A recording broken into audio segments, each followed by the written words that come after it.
Аяқжан пешті білмедің сөзін былай жауап бересің. Ажар мотор. Алматы қаласының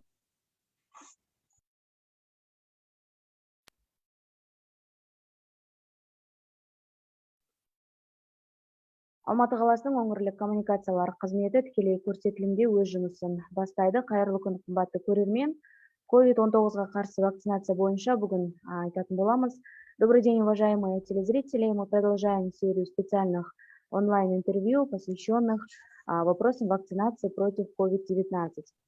Сегодня с нами на связи академик клинической и фундаментальной медицины Республики Казахстан, профессор кафедры эпидемиологии университета имени Асфендиярова, профессор Казахского медицинского университета непрерывного образования Сакен Амиреевич Амиреев, который детально расскажет о том, как вырабатывается иммунитет COVID-19 после вакцинации о штаммах коронавируса. Қайырлы күн, Сакен Амиреевич. Сізге бірнеше сауалдарымыз бар, қоюға рұқсат етіңіз. Оның біріншісі, вакцинациядан кейін COVID-19-ға қарсы иммунитет қалай пайда болады? Вирустан екпе қаншалықты тиімді? Жауап бере берейін бе? Әрине, жауап берсеңіз болады. Бұл біздің бірінші сұрағымыз. Бұл сұрағыңыз өте орынды, өйткені көп адамдар оны вакцинацияның керек жоқ, оның тиімділігі жоқ шығар деп сондайлар бар. Бірақ бұл сұрақтар кейінде тағы да айтамыз. Бірақ қазіргі уақытта коронавирусқа қарсы вакциналар шығарып жатыр. Бірнеше мемлекеттерде, соның ішінде Ресейде 4 түрлі вакцина шығарып жатыр, Қазақстанда жасап жатыр. Бірақ осы вакциналардың қаншалықты оның қорғаныштық қасиеті бар, қаншалықты ол тиімді деген мәселеге тоқталатын болсақ, жалпы қандай да вакцина, коронавирустан басқа да қандай да вакциналардың бәрі оларға екі не қолданылады. Оның қауіпсіздігі, сосын кейін оның қорғаныштық қасиеті. Қауіпсіздік деген сөз ол әрине ол өте маңызды. Ол өйткені кейбір жағдайларда өте сирек болса да, оның асқынуларды байқауға болады, бірақ өте сирек. Ал енді оның қорғаныштық қасиет деген, ол да өте маңызды нәрсе. Коронавирусқа қарсы жасалған вакциналардың бәрі қазір біз жаңадан бастап жатырмыз ғой, бұл инфекцияға қарсы күресуде. Сондықтан бұл мәселенің туындауы, сұрақтардың пайда болуы, ол заңды. Оны біз түсіндіріп айта білуіміз керек халқымызға. Бірақ қорқатын ештеңе жоқ. Біз вакцина жасамасақ, онда халықтың көпшілігін біз қорғай алмаймыз. Оның өте ауыр түрдерінде білесіздер.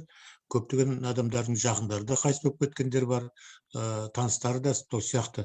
Егер осы вакцинаны біз сол кезде енді қолдануға үлгермедік, жасап үлгермедік, бірақ қазір бүткіл әлем бойынша осы тек қана вакцинациямен ғана қорғау деген осындай қағида қабылданды. Оны дүниежүзілік денсаулық сақтау ұйымының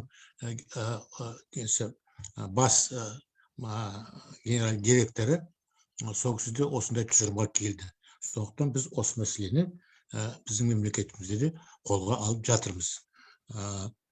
Оның жаңағы тиімділігі, эффективность. Бұл әлі оған дөп басып айтатындай не жоқ, өйткені вакцина жағына шықты ғой. Оның қанша уақытқа шейін сақтайтын қасиеті бар дегенге жауап іздейтін болсақ, ол оған біраз уақыт керек. Біз оның қанша уақытқа шейін, 2 жылға ма, 3 жылға ма, жоғалды жарты жылға ма деген сияқты. Осындай сұрақтар әрине туындайды. Бірақ оны вакцинаны шығарып жатқан көптеген ғылыми орталықтар осы мәселе бойынша оның жаңа қауіпсіздігі мен тиімділігін зерттеп әбден дәлелдегеннен кейін барып ұсынады. Осыдан кейін барып бізге осы қолдануға рұқсат етіледі. Ол рұқсатты тек қана дүниежүзілік денсаулық сақтау ұйымы рұқсат береді. Бұл сұраққа осындай жауап беруге болады деп ойлаймын. Келесі Жауабыңызға сұрақтарыңызға көп рахмет. Следующий вопрос. Может ли закончиться пандемия после массовой вакцинации? Возможен ли вообще гипотетически долгосрочный иммунитет от коронавируса? Енді мынау пандемия деген қазір бұл түсінікті мен айтып кетейін. Бұл әлемнің барлық елдерінде жайылған деген сөз. Ол әлемнің бәріне жайылған деген сөзде оның қаншалықты айландырған бір жылдан аса уақыттың ішінде көптеген мемлекеттердің бәріне жайылып кетті. Оның бер жағында олар экономикамызға да, қаржы мәселесінде де көптеген қиындықтар әкелді. Мен бірақ мысал келтірейін, осы 19 жылдың декабрінен 20 жылдың аяғына дейін әлем бойынша 3,5 триллионнан 9 триллионға шейін қаржыдан біз сондай қаржы алынбай қалды деген сөз. Ол кезде көптеген жаңағы карантин жасап қойдық та, сол жұмыстың бәрі тұрып қалды, жұрттар араласа алмай қалды, сату да тоқтады, транспорт, авиация, железная дорога деген сияқты осылардың бәрі тұрып қалды да, осыда біз көптеген экономикалық қиындыққа да ұшырадық. Енді қанша адамдардың өлгенін айтатын болсақ, бұл жерде қазіргі уақытта әлем бойынша 2,5 миллион адам осы инфекциядан, бұның бәрі цифрлар күнде өзгеріп жатқан, сол 2,5 миллион адам қайтыс болғаны белгілі. Әр мемлекетте әртүрлі. Ең жаңағы аз өлген халықтардың ішінде ол мына Ресей Федерациясы. Бұны мен кейіндік тағы да оған тоқталамын. Өйткені бұл жерде біздің медицинаның соны дер кезінде соған дұрыс жаңағы диагнозды қоя білу ертерек, осыдан кейін одан адекватты соған ем шара, алдын алу шараларын қолдану. Осы екі мәселеден де біз басында білмей қалдық. Бұл инфекция бізге жаңадан келген сияқты болды. Бірақ жаңа дейтін емес, бұл инфекция, бұның қоздырғышы бұрыннан белгілі, бірақ бұл бізді онша көп мазаламаған, сезондық ауру сияқты, сондай тұмау сияқты деген сияқты сондай ғана білінген. Бірақ кейін бір 19 жылдың аяғынан 20 жылдың басының арасында бұл өте қауіпті инфекцияға айланып кетті. Ол туралы жағы Дүниежүзілік денсаулық сақтау ұйымы осындай аса қауіпті деген атақ берді оған. Аса қауіпті инфекцияларға мынау чума түрлері, холера, қырым-қонға кемені қызғасы, кезінде оспада болған, осындай инфекцияларға солар инфекцияның қатарына жатты. Міне сондықтан әлем бойынша қазір осы мәселе ең бірінші нөмірде тұрған инфекцияның қатарына жатады. Енді бұның жағы пандемиясы қашан тоқтайды деген келетін болсақ, біз жаңағы кезде жасаған карантин қою, шектеу мәселесі, соның бәрі де аздап болса да әсер етті, бірақ бұл мәселені шешпейді, шеше алмайды да. Сондықтан мінекей осы аз уақыттың ішінде бірнеше вакциналар жасап шығарды. Әр мемлекеттерде 3-тен 4-тен 5-тен, Америкада да осы бұрыннан вакцина шығарып келе жатқан мемлекеттер бар. Соның ішінде Ресей, Қытай, Австралия, Штаты, Германия сияқты сон. Мінекей осындай шараның арқасында бұл инфекцияның кішкене аздап болса да тоқтатуға кішкене әсер білді. Бірақ әлі толық тоқтатты деп айту бүгінгі күнде қиын. Өйткені біз вакцинаны жаңа салып жатырмыз. Екіншіден бұл вакцинаны әлі адамдардың арасында қорқыныш та бар. Оны жасатқыз бермейміз деп, өйткені осындай вакцинаға қарсы бірнеше топ адамдар да бар. Көптеген адамдар бар. Вакцинаның кері қасиеттері көп, оның жасауға болмайды деген сияқты. Оны біз жасамасақ кезінде біз қырылдық қой, кезінде миллиондап қырылып қалған қара шешек туралы. Полиомиелиттен қанша балалар бүгінде көп қалды, оның көпшілігі де өлді. Осы сияқты мысалдарды сіз айта берсек толып жатыр. Осы тек қана вакцинаның арқасында. Сондықтан қазірде осы коронавирусқа қарсы вакцина осы пандемияны тоқтатады. Бірақ бұл бір жылы бұны жойып жіберуге әлі оны айта қою ертерек. Бірақ көптеген инфекцияларды тек осы вакцина арқасында біз жойдық, тежедік. сырқаттанушылық төмендеді, ал кейбіреулерін біз біржола жоюға шейін жақындадық. Оның ішінде шешек ауруы біржола жоқ қазір әлем бойынша, ол болуы да мүмкін емес қазір. Одан кейін полиомиелит ауруда 2-ақ мемлекетте қалды. Бірақ кеше бір информация түсті, осы мына Тәжікстанда тағы да сондай вспышка пайда болды деген. Енді оның бәрі сол вакцинаны дұрыс пайдаланбаған, уақытында пайдаланбаған, соның нәтижесі. Мен осыны айтып отырғаным, вакцинадан қорқатын ештеңе жоқ, біздің қолымызда басқа амал жоқ. Егер біз осы инфекцияларды тоқтататын болсақ, осыдан кейін, мысалы үшін қазір бізде шешекке қарсы вакцина жасалмайды, өйткені оны біржола жойдық, оның вирусы да құрып кетті әлем бойынша, как биологический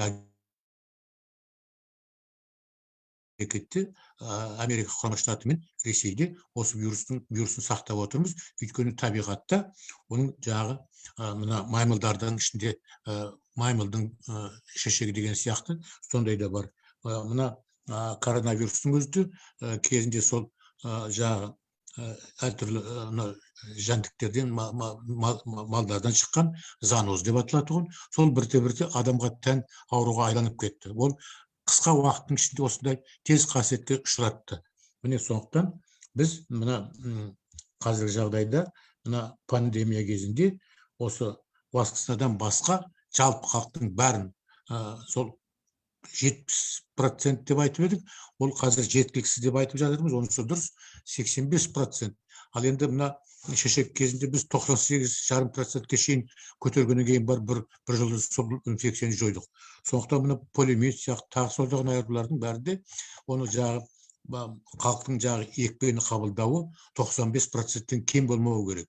Енді қазіргі біздің мамандардың, шетелдіктердің де біздің мамандарда айтып отырғаны 70%-ке шейін сондай иммундық слой жасасақ деген пікір, ол кішкене аздау болып тұр. Сондықтан 85%-ға шейін жеткізгенде ғана бұл пандемия тоқтауы мүмкін.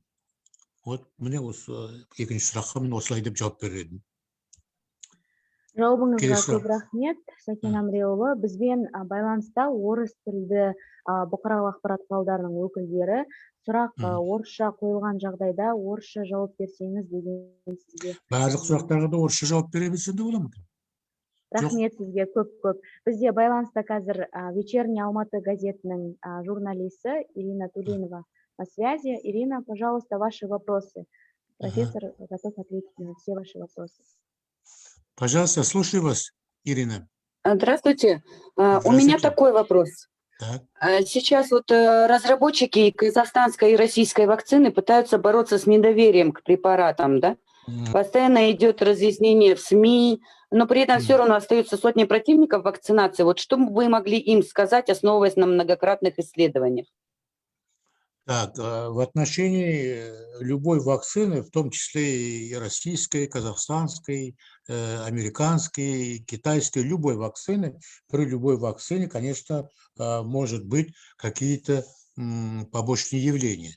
Например, я тоже получил первую дозу, но у меня никаких побочных явлений не было. А у супруги была некоторая температура, 37 день-два, потом все это прошло.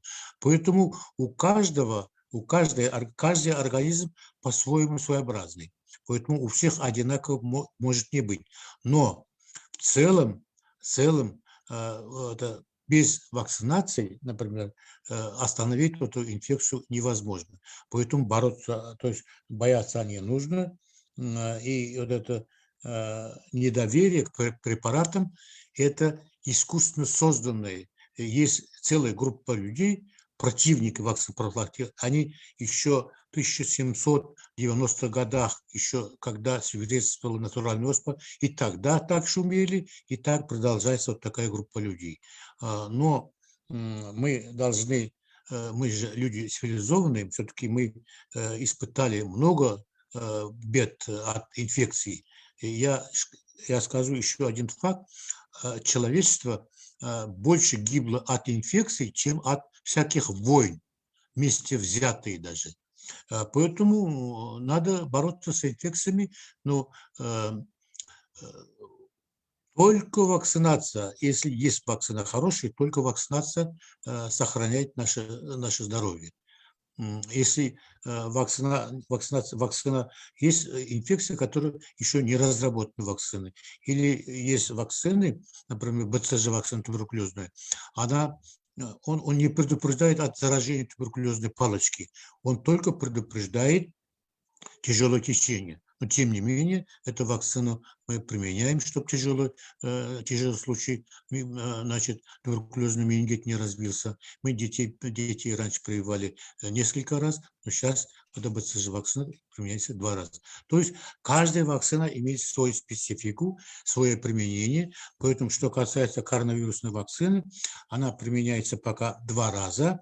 И сколько будем прививать? Пока 2 дозы, но потом, может быть, понадобится через какое-то время и 3-ю дозу вводить. Это покажет время. Пока что мировое сообщество остановилось на 2-кратное введении, и это только может предотвратить. Ну, поэтому в этом смысле недоверие к вакцинам – это неправильное, абсолютно неправильное. Я говорю об этом многократно и сейчас тоже утверждаю, потому что если был бы у нас в руках более эффективный какой-то метод защиты от этих инфекций, то мы бы ушли бы, конечно, но не применяли бы этот препарат. В общем-то, конечно, любое введение любого препарата, тем более какие-то частицы возбудителей, и так далее. Даже есть живые вакцины, ослабленные вакцины и так далее, тоже есть. Но сейчас вот эта вакцина, применяемая для коронавируса, там живого вируса нет, только там взято кусочек этого вируса, так называемый S-белок, он как раз иммуногенные свойства обладает, и это тоже изучили, поэтому взяли только вот этот кусочек, и вводится только этот кусочек, присоединенный к аденовирусам, чтобы как транспортер. И поэтому наша иммунная система на это реагирует и защищает, именно защитные антитела вырабатываются к этому S-белку. И вот такой подход. Поэтому бояться ничего не надо. Надо прививаться. Но, между прочим, прививка добровольная. Если вы не хотите, вас никто не заставляет. Но это не означает, что вы защищены. Вы же находитесь среди людей, и причем заражается, можно в любое время, вы даже не можете знать, когда вы от чего заразились. Вы спустились на лифте и кнопку нажали, вот это лифтный, да, вы можете заразиться. Поэтому надо защищать руки мыть постоянно, перчатки одевать. Но сейчас, может быть, когда спадет, может быть, вот это масочный режим и так далее, пока надо сохранять, но в последующем потом все это придет к обычный образ жизни. Но пока все это надо соблюдать, другого пути нет. Бояться не надо препарата. Но если вы совсем не хотите, пожалуйста, не делайте, это ваши проблемы. Если вы потом заразитесь и заболеете, это будет уже другая проблема. Зачем бояться? Вот. Многие же люди прививаются, ничего страшного. Я тоже, например, привился. Но пока у нас прививке подлежат лица с 18 лет до 65. Но многие страны подняли планку еще не 65, а 85-90 даже лет прививать, потому что эти взрослые люди, у них иммунитет слабый, поэтому у них защита иммунитета, в общем-то, недостаточный. Страдает иммунная система, то есть стареет, если прямо говорить. И потом вторая группа, это очень уязвимая группа, это лица с хроническими заболеваниями. Сахарный диабет, почечный, печеночный недостаточность и ряд других, их целый перечень. Вот этих людей надо обязательно прививать надо. А вообще, например, и Израиль, они прививают даже и детей. Поэтому, может быть, вот эта осторожность пока у всех есть, мы тоже как бы прислушиваемся, присматриваемся, что делается в мировой практике, поэтому пока еще мы прививаем от 18 до 65 лет. Возрастная группа такая. Прививка полезна, это защита. Если вы не хотите, никто вас не заставит прививаться. Пожалуйста. Это ваша проблема. Ваш выбор, как говорится. Спасибо большое. Ага, есть мнение, что лучше вот переболеть, чем вводить вакцину. Да, Насколько оно, по-вашему, адекватно? знаете, это тоже не новый тезис. Лучше я переболею, потом будет хороший иммунитет. Вот вообще при переболевании, при многих инфекционных болезнях действительно вырабатывается хороший высокий титр антител, то есть защитный, мощный, сильная защита получается. Но при отдельных инфекциях, в том числе и при коронавирусе, после переболевания хороший защитный иммунитет не формируется. И этому пример, многие люди клинически переболели, тяжелой формы переболели, да, и причем доказано лабораторно, что это был коронавирус, да, и потом через некоторое время, в общем-то, каким-то образом организм пересилил, то есть он выздоровел в какой-то мере, если не полностью, по крайней мере, лучше стало, а потом этот человек повторно заражается. То есть постинфекционный защитные антитела слабые. Поэтому опять нужно этих людей, как раз группа риска, вот этих людей обязательно надо прививать, но предварительно определив, есть ли у него антитела. Если антитела есть, то надо, может быть, одну дозу хватает, потому что при этой инфекции может формироваться так называемые клетки памяти. То есть это иммунная система вот такой прекрасным свойством обладает. Если он когда-то встречался с коронавирусом, он помнит, выработает антитела, а потом антитела постепенно уменьшаются, защитный титр снижается, но зато формируются клетки памяти. И если мы еще одну дозу добавим, тогда моментально вырабатывается достаточно большом количестве защитный, значит, иммунитет формируется. Это тоже свойство. Поэтому надо вот так подойти надо. Скажите, пожалуйста, сейчас вот в период пандемии внимание вот к другим инфекционным заболеваниям как будто бы снизилось, да? А сейчас вот сезон клещей как раз начинается. Да, вот это тоже, знаете, вообще при инфекциях вообще нет хорошей инфекции. Вот это другие инфекции мало внимания, одному больше внимания. Почему мы сейчас, конечно, весь мир шумит о коронавирусе и, может быть, как бы забываем о других инфекциях.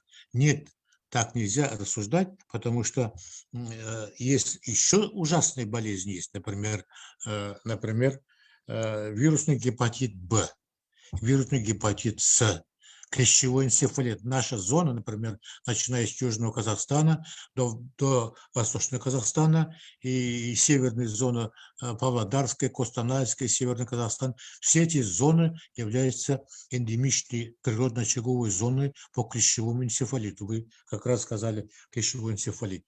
Да? И, конечно, эти инфекции мы не должны оставлять без внимания.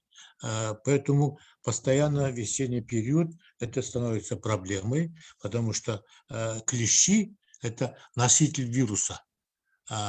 У него в организме этот вирус всю жизнь живет, причем при размножении клещей он, вот это свойство, вот этот вирус попадает и своим потомкам, и то есть этот клещ и его детишки и так далее, да, они вечно инфицированы, то есть у них в организме этих клещей этот вирус вечно живет. То есть мы эти инфекции никогда не победим, никогда мы не уничтожим. Поэтому есть против клещевого энцефалита, например, есть вакцины. это делается не всем населением, а тем лицам, которые живут там в горной местности, ближе к таким эндемичным зонам, например, егери, там и какие-то другие люди, которые живут в природных очагах. Но, например, Алмата, мы прекрасно, наши горы, там ели, и мы весной, конечно, хотим туда подняться, отдыхать и так далее. Но весной как раз просыпаются эти клещи от зимней спячки, потом они голодные, они прямо нападают на человека.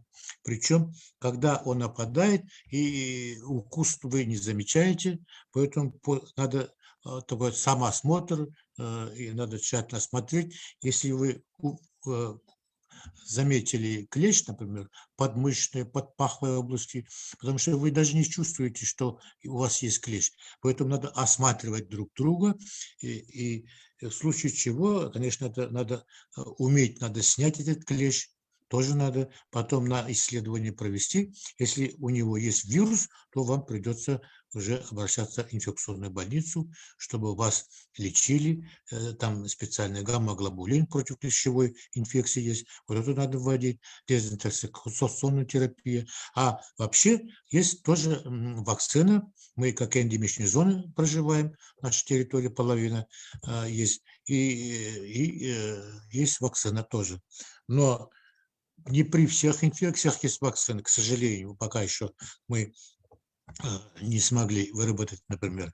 А что касается, например, отдельных инфекций, которые мы подзабыли, как бы во вторую роль ушли, нет, это неправильно. Каждая инфекция по-своему актуальна. Мы какой-то приоритет не отдаем. Обязательно. Есть сезонные болезни, например, клещевой энцефалит. А вот именно сейчас весной очень сезон, потому что клещ голодный, может напасть на человека. Даже в наших парках, вот в Алмате, вот в парках тоже есть, они проживают, поэтому они спускают даже не с гор, уже в городе тоже клещи есть, но эти клещи именно инфицированные. И, например, другая болезнь, например, у нас южный регион, Кызылординская, Южно-Казахстанская и Жамбылская область. Эта территория, это эндемичный по Крымской Конго геморрагическая лихорадка. Это тоже особо опасная инфекция, так же как клещевой энцефалит. Но к этой инфекции пока у нас вакцины нету. Китайцы, в общем, это в многих странах есть. Испания, Китай, и Соединенные Штаты и так далее. Африканских стран, конечно. Но когда-то была разработана вакцина, но поскольку тут заболевание этой инфекции эндемичной по ограниченной территории, поэтому были созданы вакцины, потом просто она не востребована, потому что очень редко болеют люди, но если болеют, то очень опасно. Поэтому надо вот эти инфекции надо следить, обязательно следить, все меры защиты, например, по поводу клещевого энцефалита, надо одеваться, соответственно, если вы хотите в гору сходить. И вообще весной будет опасным, потому что укус клеща может привести не только к клещевой энцефалите, а ряд других это клещи, носители и многих других вирусов, носителей опасных вирусов.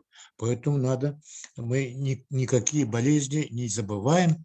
Санэпидслужба при выявлении, конечно, занимается уже инфекционная больница, поэтому каждый регион, например, вот Крымская Конго, геморрагическая лихорадка только в 3 регионах есть, поэтому в северных зонах там этой болезни нету. Вот такая особенность есть, мы об этом тоже знаем. Но это не означает, вот врачи северных зон не должны знать Крымская Конго, геморрагическая лихорадка, потому что были случаи, когда приехала девушка здесь гостит в Алмату, красоту наши горы, и потом заболевает, и в нашем 7-й больнице она умирает от клещевого энцефалита, потому что врачи опоздали, вовремя диагноз не поставили, и вот умерла от клещевого энцефалита. Поэтому мы приоритет какой-то болезни никогда не отдаем.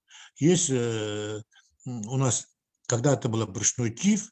Конечно, сейчас брюшной тиф у нас нету. У нас уже санитарно-гигиенические, значит, навыки уже появились. У нас все-таки гигиенические, так, воспитание населения было. Это как болезнь грязных рук, так называемый брюшной тиф, например, да, с одной глезой. Но тем не менее, хотя уже мало регистрируется брюшной тиф, практически у нас нету, но у нас окружают и другие страны, например, те же Таджикистан, Афганистан. Очень много людей, которые к нам приезжают учиться, работать и так далее. И они могут быть носителями вируса или бактерий, они могут и заразить наших детей и взрослых тоже, если не соблюдать, конечно, гигиенические нормы. Поэтому у нас предпочтения какой-то болезни нету. Мы всеми болезнями занимаемся, постоянно занимаемся. Конечно, просто ковид сейчас стал такой актуальной, интересной болезнью, поэтому мы больше говорим об этом. Это не означает, что мы отдаем какое-то предпочтение той или иной инфекции. Я ответил на ваш вопрос? Да, спасибо вам большое за такой полный ответ. Спасибо. Так, что-то у вас плохо. Вы повторите, пожалуйста, что-то Спасибо прерывается. большое, Ирина. Ирина, спасибо большое. Возможно, у нее технические неполадки. Вы, Сакина Миреевич, отметили про смерть от клеща. А когда этот случай был, если... Плохо вы вас знаете? слышно, что-то звук у нас слабый. Повторите еще раз вопрос. Сакина Миреевич, меня слышно? Да, теперь слышно. Погромче говорите, да, слышно. Вы отметили про смерть от клеща, клещевого энцефалита. А когда этот случай был? Уточняющий вопрос от СМИ. Когда случаи были, да? Да, когда этот случай был? Умерла девочка, да?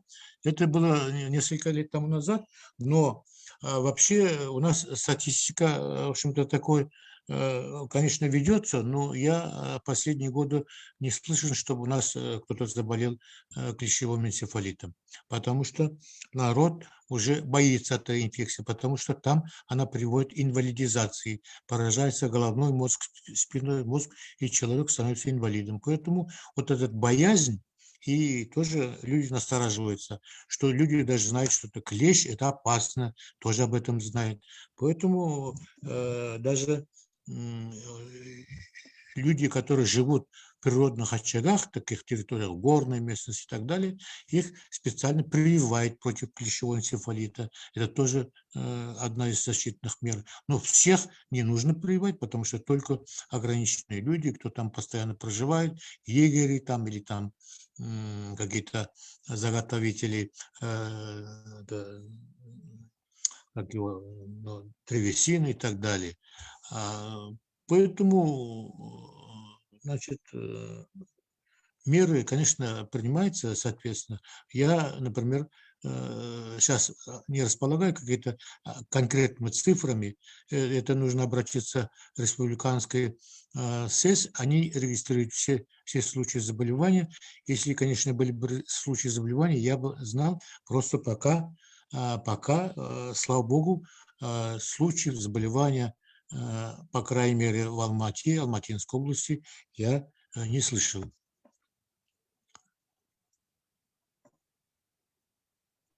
Хорошо, спасибо большое, Сакина Миреевич. С нами на связи Инна Бугаева, городской сайт Инна Алматы. Хочет свои вопросы задать. Инна, вы с нами на связи. Слушаем вас. Здравствуйте. Вопрос такой. Некоторые эксперты предрекают новую волну заражений после массовой вакцинации, так как прошедшие иммунизацию могут быстро потерять бдительность и начать нарушать санитарные нормы. Можете ли вы дать рекомендации, как вести себя после вакцинации и как долго формируется иммунитет? Прервалась. Слышно, да? Со звуком плохо. Я, в общем-то, понял. Могу отвечать, да? Да, конечно, Сакина Миреевич, мы вас слушаем. Сакина Миреевич, нас как, слышно?